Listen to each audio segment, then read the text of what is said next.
अभी 5 बिस्किट का एक पैकेट मिलता है, छोटा वाला, वो तो कोई भी अफोर्ड कर पा रहा है, टाइम भी नहीं है और दूसरा खाना नहीं मिल रहा है। तो छोटे बच्चों का आजकल हम लोग देख रहे हैं, जो 6 मंथ्स to 3 years का हम लोग बात कर रहे थे, बहुत कॉमन है कि बिस्किट खिलाते हैं और उनको लग रहा है कि अमीर लोग भी खिला रहे हैं, हम भी खिला रहे हैं, अच्छा ही चीज खिला रहे होंगे, लेकिन उसमें है सिर्फ मैदा और चीनी, जिससे उस बच्चे का ग्रोथ नहीं होगा, बल्कि उल्टा वो बड़ा होकर उसको डायबिटीज भी हो जाएगी, उसको शुगर वाली, मतलब ये जो दूसरे डिजीजेस और लाइफस्टाइल डिजीजेस हम बोलते हैं, अब हम वो डबल बर्डन भी देखने लगे हैं कि सही पोषण नहीं मिल रहा है एक ऑन वन एंड, उन्हीं लोगों को गलत पोषण भी मिल रहा है। तो वी आर हैविंग अडल्ट्स जो हाइट में कम है लेकिन डायबिटीज है, हाई ब्लड प्रेशर है, वो भी बढ़ रहा है। So that's the other end of the spectrum. तो जब हम खाने के बारे में बात करते हैं, इसीलिए वो गुणवत्ता इज वेरी इंपॉर्टेंट कि क्या खा रहे हैं, ये नहीं कि कुछ भी खा लें।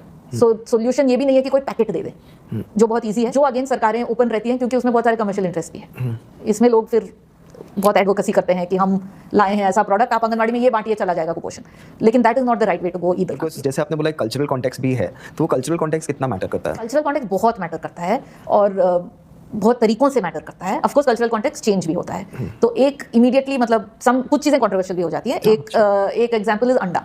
तो बहुत लोग जो पोषण पे काम करते हैं, उनका रिकमेंडेशन है छोटे बच्चों को और स्कूल में अंडा दे देना चाहिए, कम से कम हफ्ते में 3 दिन अगर आप अंडा देंगे, क्योंकि अंडा में बहुत सारे फायदे हैं। एक कि वो एक अंडा गिनना आसान है, गरीबों को जब देते हैं या बच्चों को भी समझ आ जाता है कि मेरा एंटाइटलमेंट एक अंडा है, मुझे एक अंडा मिला है कि नहीं मिला।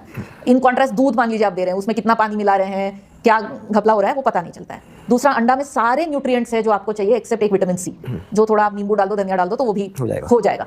तीसरा, अंडा का ये logistics is easier compare to anything else like दूध और एनीथिंग। लोकली पोल्ट्री तो पूरा देश में है, अंडा बस उबालना है, देना है। लेकिन जब साउथ के ऑलमोस्ट सभी राज्यों में अंडा तो देते हैं, बट बहुत सारे राज्यों में जब भी कोई सरकार कोशिश करती है अंडा देने का, कंट्रोवर्सी वो बन जाता है कि ये अपर कास्ट के बच्चों के प्रैक्टिसेस के खिलाफ है या कोई रिलीजियस सेंटिमेंट के खिलाफ है, और फिर प्रोटेस्ट होने लगती है और वो अंडा कैंसिल भी हो जाता है। तो ये तो कल्चरल में ही आया। एक्चुअली अगर हम लोग देखें डेटा के हिसाब से, जो बच्चे सबसे ज्यादा कुपोषित जिन समुदाय से आते हैं, वहाँ पे वेजिटेरियनिज्म भी नहीं है, क्योंकि ये ज्यादातर दलित, आदिवासी, पिछड़े वर्ग के लोग हैं, वो खाते हैं, उनको खाने देना चाहिए। ये नहीं कि हम फोर्स करें, जिनको नहीं खाना वो ना खाए, उनको कुछ और दे, लेकिन उसके लिए ना बंद करे। तो एक इसमें कल्चरल क्लियरली आ गया। दूसरा, कौन सा अनाज आप खाते हैं, लेकिन इसमें तो ऑलरेडी हमारे देश में बदल गया पिछले 40 साल में। पहले की जो तरीके होते थे उसमें लोग बाजरा, जवार, रागी ये सब भी खाते थे और चावल गेहूं भी खाते थे, लेकिन हमारी फूड पॉलिसी ऐसी इमर्ज की कि हम बाकी सबको वाइप आउट कर दिए और सिर्फ चावल रोटी रखा है। अब हम बोल रहे हैं कि चावल में ग्लाइसेमिक इंडेक्स हाई है, उसमें ये है वो है, और आप स्विच कीजिए, लेकिन वो सब डिस्ट्रॉय हो गया। लेकिन जहां भी है वो लोकल खाने से इट्स बेटर, बिकॉज न्यूट्रिशियसली भी वो बेटर होता है। एंड तीसरा, we should not forget that खाना is also an emotional thing सबके लिए, वो अमीर के लिए भी है, गरीब के लिए भी है।